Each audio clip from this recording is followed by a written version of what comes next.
आपल्या शहरातील प्रत्येक घडामोडी, लेटेस्ट अपडेट पाहण्यासाठी आपल्या पब्लिक मीडिया चॅनलला लाईक, शेअर, सबस्क्राईब आणि फॉलो करायला विसरू नका। अंबरनाथ तालुक्यातील म्हशीला झालेल्या रेडकूची सध्या सर्वत्र चर्चा सुरू आहे। त्यामागचं कारण म्हणजे या रेडकूला 4 ऐवजी 2च पाय आहेत।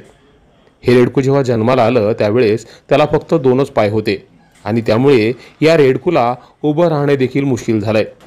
अंबरनाथ तालुक्यातील काकुळे गावच्या सरपंच सुरेखा गायकर यांच्या गोठ्यातील म्हैसला हा रेडकू झालाय। दरम्यान या 2 पायाच्या रेडकूला पाहण्यासाठी गायकर यांच्या घरी नागरिकांची मोठी गर्दी होतीये आणि त्यामुळे या रेडकूची तालुक्यात मोठी चर्चा रंगली आहे। Public media, Ambernath, Kakule. तुम्हाला ही बातमी कशी वाटली या संदर्भातील तुमच्या प्रतिक्रिया कमेंट करून आम्हाला नक्की कळवा। धन्यवाद।